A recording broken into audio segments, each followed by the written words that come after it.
International workers day, আন্তর্জাতিক শ্রমিক দিবস। বিশ্বের 80 থেকে 90টি দেশে এই দিনে ছুটির দিন হিসেবে পালিত হয়। বিভিন্ন মানবাধিকার সংস্থা এবং শ্রমিক সংগঠন এই দিনে শ্রমিকদের অধিকার নিয়ে কথা বলে নানা আয়োজনের মাধ্যমে এই দিনটি পালন করা হয়। এই যে মানবাধিকার সংস্থা এবং শ্রমিক সংগঠন, এগুলিরও জন্মের শত শত বছর পূর্বে আল্লাহ সুবহানাহু ওয়া তাআলা কোরআন মাজিদের মধ্যে, নবী করিম সাল্লাল্লাহু আলাইহি ওয়াসাল্লাম হাদিসের মধ্যে শ্রমের মর্যাদা এবং শ্রমিকের অধিকার সম্পর্কে সুস্পষ্টভাবে উল্লেখ করেছেন, যেগুলি আমাদের বেশিরভাগ মানুষের অজানা। আজকে ইসলামের আলোকে শ্রমের মর্যাদা এবং শ্রমিকের অধিকার সম্পর্কে সামান্য আলোচনা করার ইরাদা করেছি, যদি আল্লাহ তৌফিক দান করেন। প্রথমে একটি বিষয় আমাদের জানা দরকার। আল্লাহ সুবহানাহু ওয়া তাআলা এই দুনিয়াতে মানুষের মধ্যে কিছু মানুষকে মালিক বানিয়েছেন, আবার কিছু মানুষকে শ্রমিক বানিয়েছেন। তার কারণটা কি? তার কারণ নিয়ে আমরা চিন্তা করি গভীরভাবে, তাহলে আমরা বুঝতে পারব এর পিছনে আল্লাহ সুবহানাহু ওয়া তাআলার অনেক বড় একটি হিকমত রয়েছে। এটি আল্লাহ তাআলার পক্ষ থেকে বড় একটি রহমত। যদি কিছু মানুষ মালিক, কিছু মানুষ শ্রমিক এই ধরনের না হতো, সবাই যদি একই ক্যাটাগরির হতো, তাহলে দুনিয়ার অবস্থা কি হতো? কে কার কথা শুনতো, কে কার কাজ করত? এখন আমরা যে একটা শৃঙ্খলা দেখতেছি, এই শৃঙ্খলা আর রক্ষা হতো না। কোরআন মাজিদের সূরা যুখরুফের 32 নম্বর আয়াতে আল্লাহ সুবহানাহু ওয়া তাআলা এই কথাটি তুলে ধরেছেন। আল্লাহ তাআলা বলেছেন, নাহনু কাসামনা বাইনাহুম মাঈশাতাহুম ফিল হায়াতিদ দুনিয়া ওয়া রাফা'না বা'দাহুম ফাওকা বা'দিন দারাজাত লিয়াত্তাখিযা বা'দুহুম বা'দান সুখরিয়া। আল্লাহ বলেন, আমি দুনিয়ার জীবনে মানুষদের মাঝে জীবিকা বন্টন করে দিয়েছি এবং দুনিয়ার মানুষদের মধ্যে কিছু মানুষকে আমি অন্য কিছু মানুষদের উপর মর্যাদা দিয়েছি। কিছু মানুষকে মালিক পক্ষ বানিয়েছি, কিছু মানুষকে শ্রমিক বানিয়েছি। কেন? লিয়াত্তাখিযা বা'দুহুম বা'দান সুখরিয়া, যাতে মানুষ একে অপরকে দিয়ে নিজের কাজ করিয়ে নিতে পারে। যদি এই পার্থক্য না থাকতো, তাহলে সবাই যদি মালিক হয়ে যেত, তাহলে কাজ করবে কারা? দুনিয়াটা চলা কঠিন হয়ে যেত। এজন্যে আমি এরকম সিস্টেম করেছি যাতে দুনিয়ার শৃঙ্খলা ঠিক থাকে, ভারসাম্য যেন রক্ষা হয়। এখানে আমাদেরকে দুটি পয়েন্ট মনে রাখতে হবে। যদিও বা আল্লাহ সুবহানাহু ওয়া তাআলা কিছু মানুষকে মালিক বানিয়েছেন, কিছু মানুষকে শ্রমিক বানিয়েছেন দুনিয়ার শৃঙ্খলা রক্ষার জন্য, তবে এটা হলো দুনিয়ার জীবনের প্রতি সীমাবদ্ধ সাময়িকভাবে।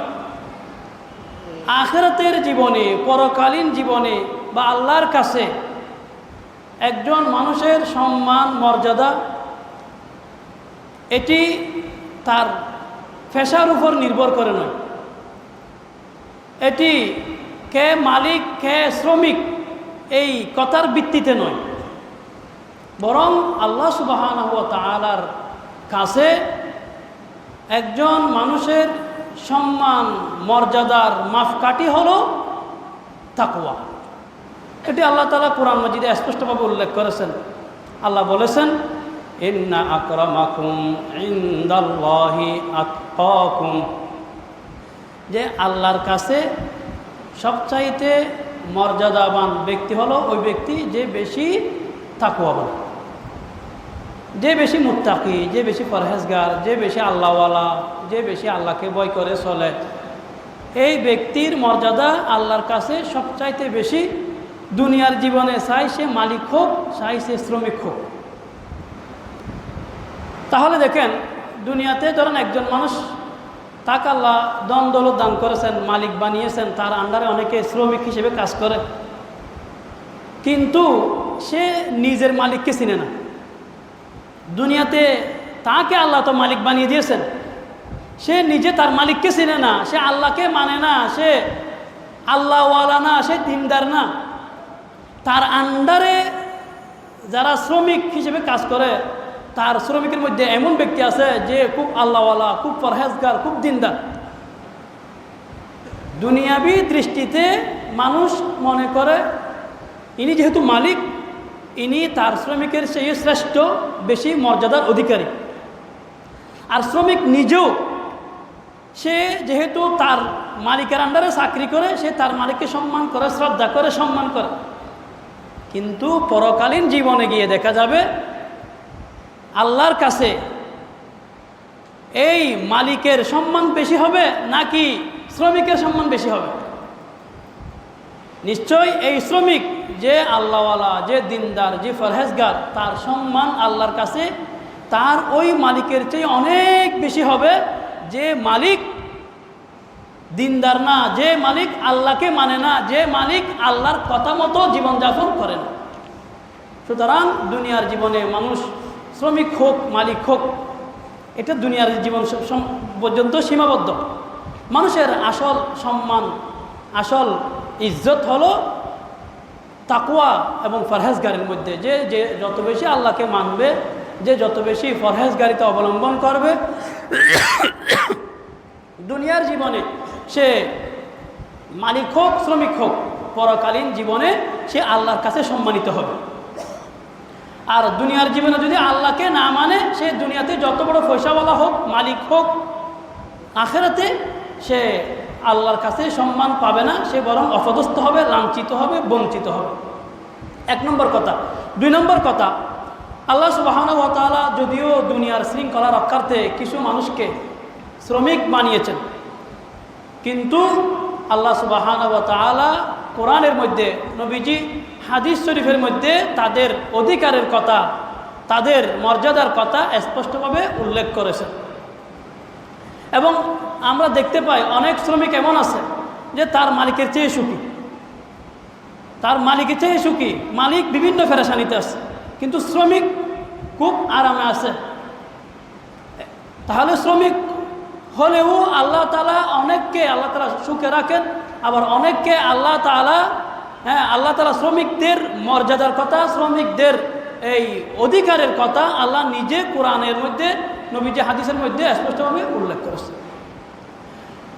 মুআজ্জাজ হাজিরিন, শ্রমের যে মর্যাদা ইসলামের দৃষ্টিতে, এটা আমরা ভালোভাবে বুঝতে পারি যখন আমরা দেখি যে সকল নবী রাসূল আলাইহিমুসসালাম প্রত্যেকেই কোনো না কোনো শ্রম বা শ্রম নির্ভর কাজের সাথে যুক্ত ছিলেন, কাজের মধ্যে নিয়োজিত ছিলেন।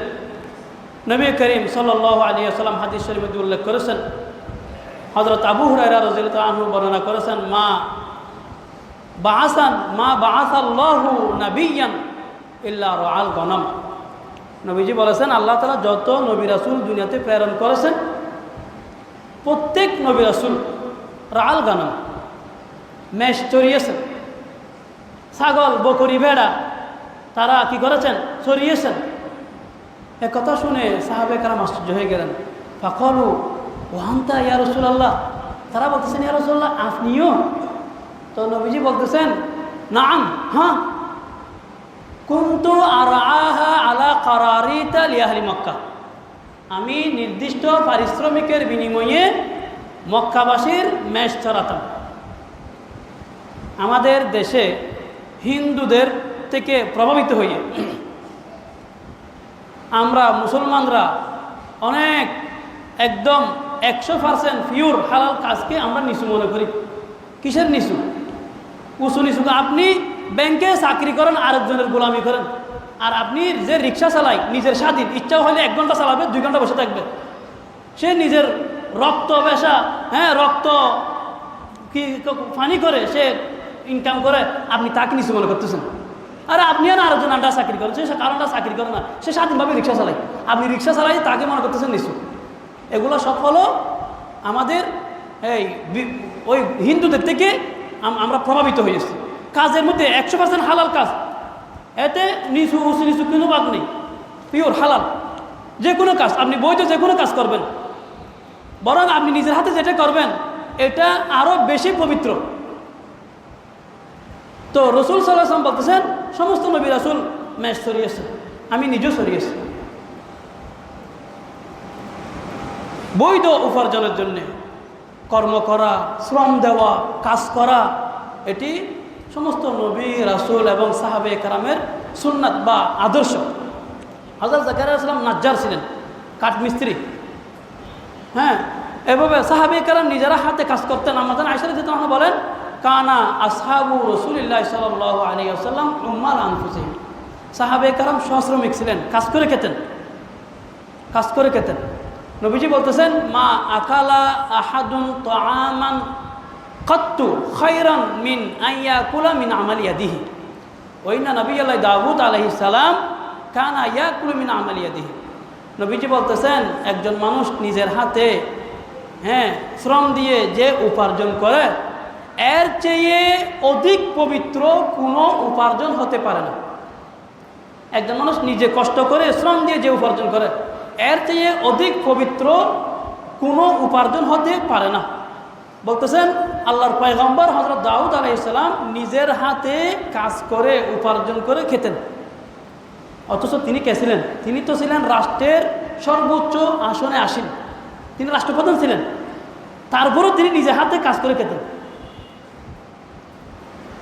রাসূল আকরাম সাল্লাল্লাহু আলাইহি ওয়াসাল্লাম আমাদেরকে বেকার থাকা, পরনির্ভর হওয়া, অপরের আশায় বসে থাকা, মানুষের কাছে হাত পাতা, ভিক্ষা করা, এগুলি থেকে বিরত থেকে কষ্ট করে নিজে উপার্জন করে, শ্রম দিয়ে টাকা উপার্জন করে জীবিকা নির্বাহ করার জন্যে আমাদেরকে নবীজি বারবার আমাদেরকে নির্দেশনা দিয়েছেন, আমাদেরকে উৎসাহ দিয়েছেন। নবীজি বলেছেন, লা আইয়াখুযা আহাদুকুম হাবলা, তোমাদের কেউ সে তার রশি নিয়ে ঘর থেকে বের হবে, জঙ্গলে যাবে, ফায়াতি বিহুজমাতিল হাতব আলা জহরি, জঙ্গলে গিয়ে সে কাঠ সংগ্রহ করবে, তারপরে সেগুলো আঁটি বেঁধে পিঠের উপর বহন করে সে বাজারে নিয়ে যাবে, ফায়াবি আহা, বাজারে নিয়ে গিয়ে সেগুলো বিক্রি করবে, ফায়াকুফাল্লাহু বিহা ওয়াজহাহু, এর দ্বারা আল্লাহ তার সম্মানকে রক্ষা করবে। অর্থাৎ কারো কাছে ভিক্ষা করতে হবে না, কারো কাছে চাইতে হবে না, কারো আশায় বসে থাকতে হবে না, কারো কাছে মুহতাজ হতে হবে না। সে নিজে কষ্ট করে কাঠ বিক্রি করে সে উপার্জন করবে। খায়রুল লাহু মিন আইয়াস আলান নাস, এটি তার জন্য অনেক উত্তম মানুষের কাছে হাত পাতার চেয়ে, মানুষের কাছে ভিক্ষা করার চেয়ে। আতাউহু আও মানাউহু, মানুষ তাকে কিছু দিক বা না দিক, মানুষ তাকে হাত পাতলে দিলেও দিক বা না দিক, তার জন্যে এর চেয়ে উত্তম হলো সে নিজে কষ্ট করে নিজে উপার্জন করবে। নবীজি আমাদেরকে নিজে শ্রম দিয়ে উপার্জন করার প্রতি উৎসাহ দিয়েছেন বারবার। এক ব্যক্তি এসে নবীজির কাছে ভিক্ষা চাইলেন, নবীজির কাছে সাহায্য চাইলেন। নবীজি তাকে বলতেছে, তোমার ঘরে কি একদম কিছু নেই? সে বলতেছে, ইয়া রাসূলুল্লাহ সাল্লাল্লাহু আলাইহি ওয়াসাল্লাম, আমার ঘরে একটি বিছানা আছে, যার কিছু অংশ বিছাই আর কিছু অংশ গায়ে দিই, আর একটা বাটি আছে যা দ্বারা আমরা পানি পান করি, এছাড়া আর কিছু নেই। নবীজি বলতেছে তুমি ওই 2 জিনিস নিয়ে আসো। এনে নবীজিকে দিলেন। নবীজি এখন সাহাবে কেরামের মাঝে নিলাম ডাকতেছে, বলতেছে কে নিবে এই 2টি জিনিস, কে কিনবে? তখন একজন বললে উঠলেন, ইয়া রাসূলুল্লাহ আমি নিব 1 দিরহাম দিয়ে, রূপ্য মুদ্রা, রূপার টাকা। নবীজি আবার বলতে লাগলেন, এই 2 জিনিস এর চেয়ে বেশি দামে কে নিবে, এর চেয়ে বেশি দামে কে নিবে, এর চেয়ে বেশি দামে কে নিবে? তখন একজন বলে উঠলো, ইয়া রাসূলুল্লাহ আমি নিব 2 দিরহাম দিয়ে। তখন নবী তাকে দিয়ে দিলেন 2 দিরহাম নিয়ে, তাকে বলতেছে ধরো নাও, এই 2 দিরহাম থেকে 1 দিরহাম দিয়ে তুমি বাজার সদাই করে বাসায় দিয়ে আসবে, আর 1 দিরহাম দিয়ে একটি কুড়াল কিনে আমার কাছে নিয়ে আসবে। যেই বলা সেই কাজ। নবীজির কথা মতো বাজারে গেলেন, 1 দিরহাম দিয়ে বাজার সদাই করে বাসায় দিয়ে আসলেন, আর 1 দিরহাম দিয়ে কুড়াল কিনে নবীজির কাছে নিয়ে আসলেন। নবীজি নিজের হাতে কুড়ালে হাতল লাগিয়েছেন, কুড়িলুর দাঁত লাগাই দিয়ে, তারপর বলতেছে যাও জঙ্গলে যাবে, কাঠ কাটবে, বাজারে বিক্রি করবে, 15 দিন যেন আমি তোমাকে না দেখি। নবীজির কথা মতো জঙ্গলে গেলেন, কাঠ কেটে কেটে বাজারে বিক্রি করতে লাগলেন। 15 দিন পরে নবীজির কাছে আসলেন, কি হলো? বলতেছে ইয়া রাসূলুল্লাহ 15 দিন কাঠ বিক্রি করলাম, 10 দিরহাম আমার উপার্জন হলো। সুবহানাল্লাহ, 10 দিরহাম অনেক টাকা। তো কিছু টাকা দিয়ে ঘরের জন্য খাবার কিনে দিলেন, আর কিছু টাকা দিয়ে পরিবারের লোকদের জন্য কাপড় কিনে দিলেন। নবীজি বলতেছেন দেখো, এটা তোমার জন্যে মানুষের কাছে ভিক্ষা করার চেয়ে অনেক উত্তম। যদি তুমি মানুষের কাছে ভিক্ষা করতে, তাহলে কিয়ামতের ময়দানে তুমি কত বিক্ষত চেহারা নিয়ে সবার সামনে উপস্থিত হতে, মানুষ দেখে বুঝতে পারতো এই মানুষটা দুনিয়াতে মানুষের দুয়ারে দুয়ারে ভিক্ষা করে করে বেরিয়েছে, তার জন্য আজকে তার এই পরিণতি। যারা দুনিয়াতে মানুষের কাছে ভিক্ষা করবে, হাত পাতবে, মানুষের কাছে চাইবে, তারা কিয়ামতের ময়দানে উপস্থিত হবে কত বিক্ষত চেহারা নিয়ে। তো নবীজি বলছেন তোমার জন্য এটা অনেক উত্তম। বৈধ উপার্জন করার জন্য শ্রম দেওয়া, কষ্ট করা, এটি একটি ইবাদত। নবীজি এই উপার্জনের জন্য শ্রম দেওয়াকে নবীজি জিহাদ বলেছেন। হাদিস শরীফের মধ্যে আছে, মাররা আলা নবী সাল্লাল্লাহু আলাইহি ওয়াসাল্লাম রাজুলুন, নবীজির পাশ দিয়ে এক ব্যক্তি অতিক্রম করলেন। ফারাআ আসহাবু রাসূলিল্লাহ সাল্লাল্লাহু আলাইহি ওয়াসাল্লাম মিন জালাদিহি ওয়া নাশাতিহি, সাহাবায়ে কেরাম তার শক্তি, সামর্থ্য এবং উদ্দীপনা দেখলেন। মানে মানুষটা ছিল খুব হৃষ্টপুষ্ট, খুব উদ্যমী মানুষ। তো এটা দেখে সাহাবায়ে কেরাম বলতেছেন, ইয়া রাসূলুল্লাহ লাউ কানা হাযা ফি সাবিলিল্লাহ, ইয়া রাসূলুল্লাহ এরকম মানুষ তো জিহাদের ময়দানে দরকার, এরকম হৃষ্টপুষ্ট মানুষ, শক্তি সামর্থ্যবান মানুষ জিহাদের ময়দানে খুব দরকার। এই মানুষটা যদি জিহাদের ময়দানে হতো অনেক ভালো হতো। তখন নবীজি বলতেছেন, শোনো, ইন কানা খরাজা ইয়াসআ আলা ওয়ালাদিহি সিগারান ফাহুয়া ফি সাবিলিল্লাহ, এই মানুষ যদি তার ছোট ছোট বাচ্চাদের উপার্জনের জন্যে ঘর থেকে বের হয়ে থাকে, তাহলে সে আল্লাহর রাস্তায় রয়েছে। সুবহান। নবীজি আবার বলতেছেন, ওইন কানা খরাজা ইয়াসআ আলা আবাওয়াইনে শাইখাইনে কাবীরাইনে ফাহুয়া ফি সাবিলিল্লাহ, এই ব্যক্তি যদি তার বয়স্ক বৃদ্ধ মা বাবার জন্য উপার্জন করার উদ্দেশ্যে ঘর থেকে বের হয়ে থাকে, তাহলে সে আল্লাহর রাস্তায় রয়েছে। নবীজি আবার বলতেছেন, ওইন কানা খরাজা ইয়াসআ আলা নাফসিহি ইউইফাহা ফাহুয়া ফি সাবিলিল্লাহ, এই ব্যক্তি যদি মানুষের পর নির্ভরতা থেকে নিজেকে মুক্ত রাখার জন্যে উপার্জন করার উদ্দেশ্যে ঘর থেকে বের হয়ে থাকে, তাহলে সে আল্লাহর রাস্তায় রয়েছে। যেন সে উপার্জন করতেছে, যেন এই উপার্জন দিয়ে সে তার বাচ্চা কাচ্চাদের জীবিকা নির্বাহ করতে পারে। উপার্জন করতেছে সে, এই উপার্জন দিয়ে যেন তার মা বাবার খেদমত করতে পারে। উপার্জন করতেছে সে যেন এই উপার্জন দিয়ে নিজের জরুরত পূরণ করতে পারে, যেন মানুষের দ্বারস্থ হতে না হয়, মানুষের মুখাফেক্ষি হতে না হয়। যদি তার উদ্দেশ্য যদি এরকম হয়ে থাকে, তাহলে এতেও সে জিহাদের সওয়াব পাবে। সুবহানাল্লাহ। এটা নিয়তের উপর নির্ভর করে। সুতরাং কি বোঝা গেল? এরকম আরো অনেক হাদিস রয়েছে এর দ্বারা বোঝা যায় ইসলামী শ্রমের অনেক মর্যাদা, অনেক গুরুত্ব। এজন্যে শ্রমকে আমরা ছোটো মনে করব না। যে কোনো বৈধ শ্রম আপনার পক্ষে যেটা সম্ভব সেটা করবেন, কোনো শরম নাই। রাস্তার ধারে বসে আপনি চটপটি বিক্রি করেন, কোনো সমস্যা নেই। আপনি ছোটোখাটো কোনো ব্যবসা করেন, কোনো সমস্যা নেই। আপনি কুলি কাজ করেন, কোনো সমস্যা নেই। আপনি ভ্যান গাড়ি চালান, কোনো সমস্যা নেই। বৈধ উপার্জন 100% হালাল, কোনো ধরনের এখানে লজ্জার বিষয় নাই। ইসলামের দৃষ্টিতে শ্রম, নিজের কষ্ট করে উপার্জন করা, এটা অনেক মর্যাদার, অনেক সম্মানের, অনেক স্বভাবের একটি কাজ। এখন আসি শ্রমিকের মর্যাদা সম্পর্কে ইসলাম কী বলে। শ্রমিকের মর্যাদা সম্পর্কে বলতে গেলে প্রথম যেটি বলতে হয়, শ্রমিককে তার পারিশ্রমিক যথাযথভাবে আদায় করতে হবে।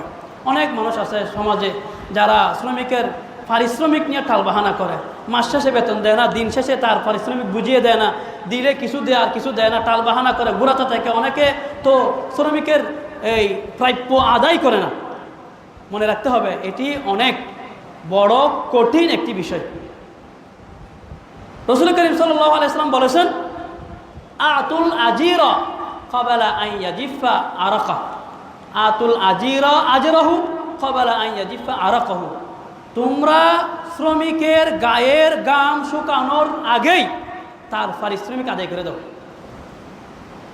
ঘাম শুকানোর আগে আগে তাকে, তার মানে কি, তার কাজের পারিশ্রমিক দ্রুত তার হাতে তুমি পৌঁছে দাও, তাকে যেন এটা নিয়ে ফেরাসানিতে পড়তে না হয়। সে কাজ করেছে, এরপরে তার পারিশ্রমিক নিয়ে তাকে ঘুরতে হবে কেন আপনার দুয়ার দুয়ারে।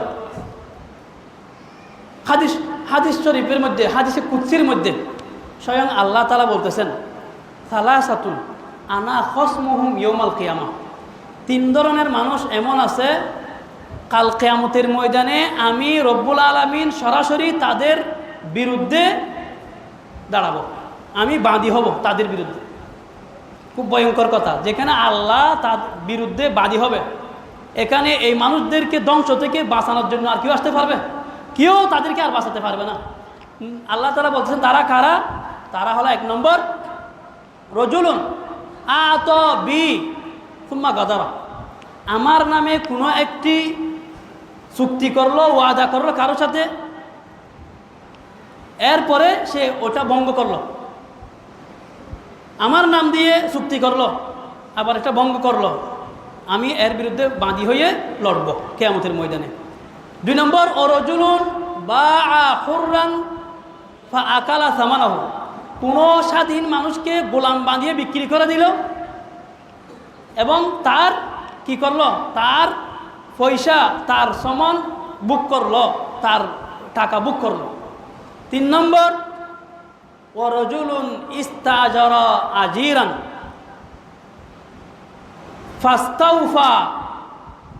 ফাস্তাউফা মিনহু ওয়ালাম ইউতি আজরাহু। 3 নম্বর হলো ওই ব্যক্তি যে কোনো মানুষকে শ্রমিক হিসেবে নিয়োগ দিল, তার কাছ থেকে পুরোপুরিভাবে কাজ আদায় করে নিল, ওয়ালাম ইউতি আজরাহু, অথচ তার আজর, তার পারিশ্রমিক আদায় করলো না, তার মোটেই দিল না, বা কিছু দিল না, তার পারিশ্রমিক দিল না। এই ব্যক্তির বিরুদ্ধে কাল কিয়ামতের ময়দানে স্বয়ং আল্লাহ তাআলা লড়াই করবেন। তাহলে বিষয়টি কত গুরুতর চিন্তা করেন। এজন্য কোনো শ্রমিকের, আপনার 1 ঘন্টার জন্য আপনি যে রিক্সায় উঠছেন, এই যে সে কিছুক্ষণ জন্য আপনার শ্রমিক, তার ভাড়া না দিয়ে আপনি চলে গেলেন, বা গাড়িতে উঠলেন, কিছুক্ষণ পরে আপনি আস্তে করে নেমে চলে গেলেন, ভাড়া দিলেন না, আপনি কোনো মানুষ দিয়ে কোনো কাজ করালেন, তার পারিশ্রমিকটা দিলেন না, 1 মাস কেউ আপনার কাছে চাকরি করলো, আপনি বিভিন্ন টালবাহানা করে তার কিছু দিলেন না, এটা আপনি তার যে হক আপনি মেরে দিলেন, এটা খুব সামান্য। কিন্তু কিয়ামতের ময়দানে আপনি যে বিপদে পড়বেন, এই বিপদটা অনেক বড়, কারণ আপনার বিরুদ্ধে দাঁড়াবে সরাসরি স্বয়ং আল্লাহ সুবহানাহু ওয়া তাআলা। এজন্য কোনো শ্রমিকের 1 পয়সা টাকা আপনি নিজের পকেটে রাখবেন না, যে কোনো মূল্যে তার কাছে পৌঁছে দিবেন। তাকে যদি না পান, তার কাছে পৌঁছানোর ব্যবস্থা করবেন। অন্তত যদি তার কোনো নাম ঠিকানাও পাওয়া না যায়, তাহলে তার নামে আপনি সদকা করে দিবেন, যেন কিয়ামতের ময়দানে বাঁচতে পারেন। 2 নম্বর, শ্রমিক বলে তাকে অসাধ্য কোনো কাজ বা খুব কষ্টসাধ্য কোনো কাজ তার উপর চাপিয়ে দেওয়া এটি কোনোভাবেই উচিত নয়। হযরত শুআয়ব আলাইহিস সালাম যখন হযরত মূসা আলাইহিস সালামকে শ্রমিক হিসেবে নিয়োগ দিলেন, নিয়োগ দেওয়ার পরে ওনাকে যে কথা বললেন কথাটি আল্লাহর খুব পছন্দ হলো। আল্লাহ তাআলা এটা কোরআনের মধ্যে উল্লেখ করেছেন। তিনি কি বলেছেন? হযরত শুআয়ব আলাইহিস সালাম মূসা আলাইহিস সালামকে নিয়োগ দেওয়ার পরে বলতেছে, অমা উরিদু আন আশুক্কা আলাইক সাতাজিদুনি ইনশাআল্লাহু মিনাস সলিহিন। আমি তো আপনাকে নিয়োগ দিলাম, তবে আমি আপনাকে কোনো ধরনের কষ্ট দিতে চাই না। আপনার কষ্ট হবে এই ধরনের ভারী, বেশি ভারী কোনো আপনাকে আমি দিতে চাই না। আপনি আমাকে ইনশাআল্লাহ সৎ মানুষ হিসেবে পাবেন, সৎ মানুষ হিসেবে পাবেন। তো আমরাও হযরত শুআয়ব আলাইহিস সালামের এই কথার অনুসরণ করে আমরাও আমাদের শ্রমিকদের সাথে কথায় কাজে আচার আচরণে এমনভাবে আমরা তাদের সাথে লেনদেন করব, মুআমালাত করব, তাদের সাথে আচরণ করব যেন আমাদের শ্রমিকরা বলে যে এই মানুষটা খুব ভালো, আমার মালিকটা খুব ভালো, আমার দোকানদার খুব ভালো মানুষ, মাশাআল্লাহ আমি ওনার দোকানে চাকরি করি, আমার খুব ভালো লাগে, খুব ভালো মানুষ, আমাকে খুব খেয়াল করে। মানে আমার শ্রমিক যেন আমার উপর অসন্তুষ্ট, আমাকে গালাগালি করে, আমার পিছনে আমার বদনাম করে, এরকম যেন নয়। আমি তার সাথে এমন আচরণ করব সে যেন আমার সুনাম করতে বাধ্য হয়, সে যেন এই কথা বলতে বাধ্য হয় যে আমার মালিক খুব ভালো মানুষ। 3 নম্বর, আমাদের সমাজে অনেক মানুষ আছে যারা শ্রমিককে, কাজের মানুষকে মানুষ মনে করে না, তাদেরকে পশু মনে করে, তাদেরকে রোবট মনে করে। আমরা কিছুদিন পর পর দেখি বিভিন্ন সোশ্যাল মিডিয়ায় কিছু বিষয় আমাদের সামনে আসে। দেশের কিছু তথাকথিত বড় লোক, এদের দৃশ্য আমাদের সামনে ভেসে ওঠে। কীরকম? যে তারা পুরো ফ্যামিলিকে নিয়ে রেস্টুরেন্টে খুব মজার মজার জিনিস খাচ্ছে, খাবার খাচ্ছে। তাদের কাজের ছোট্ট ভুয়া মেয়েটিকে, যে সারাদিন গাধার মতো খাটুনি করে তাদের কাজ করে, ওই মেয়েটিকে রেস্টুরেন্টের বাইরে বসিয়ে রেখেছে। এরকম দৃশ্য আমাদের চোখে পড়ে না? আসে, নেটের মধ্যে এরকম অনেক দৃশ্য আসে।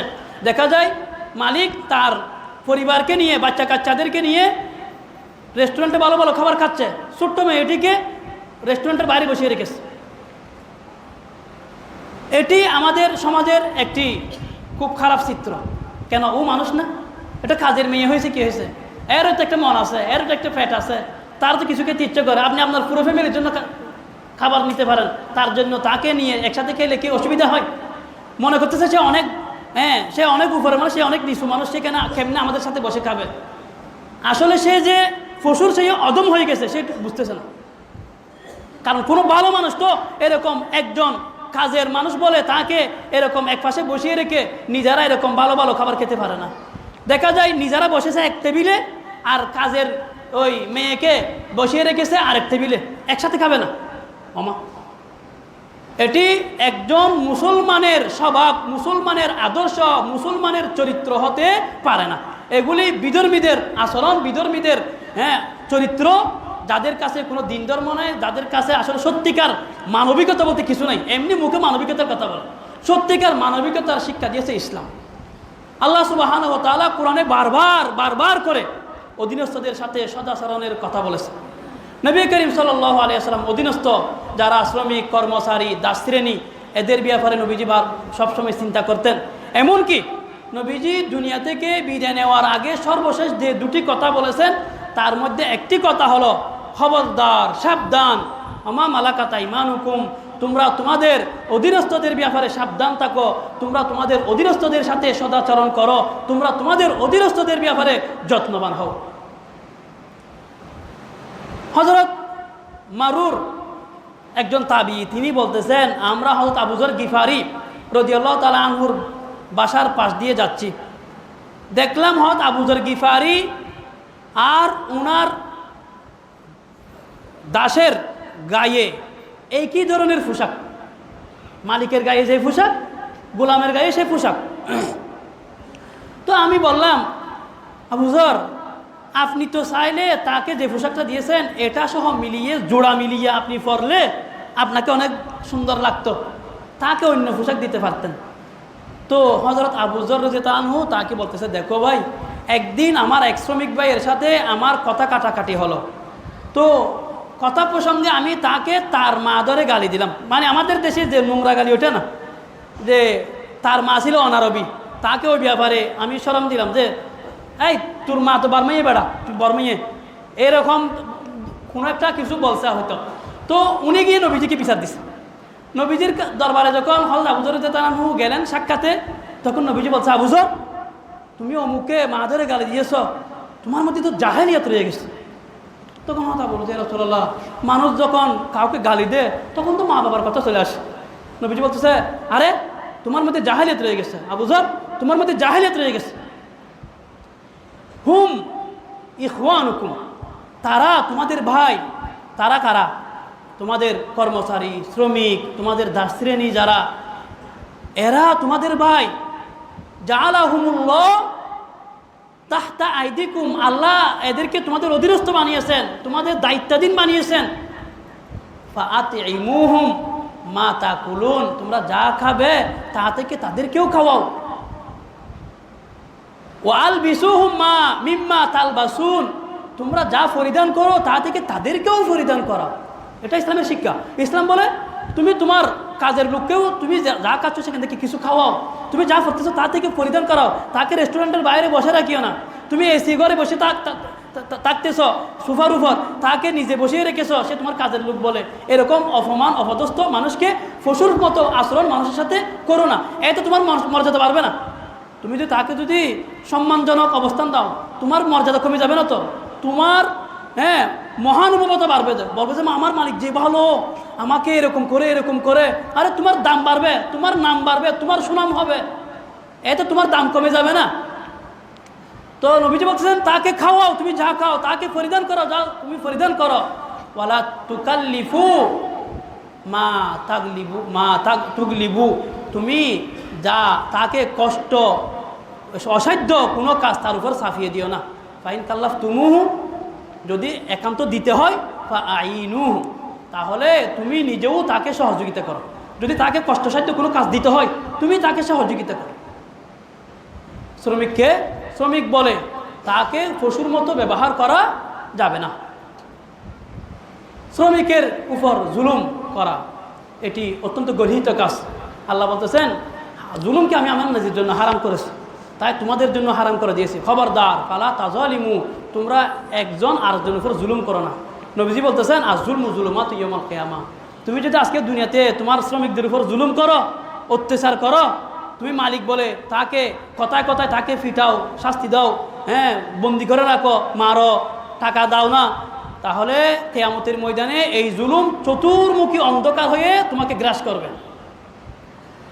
হযরত আবু মাসউদ নামে একজন সাহাবী, তিনি একবার ওনার কৃতদাসকে বেত দিয়ে মারতেছে। নবীজি বলতেছে, ইলাম ইয়া আবু মাসউদ, আবু মাসউদ জেনে রাখো।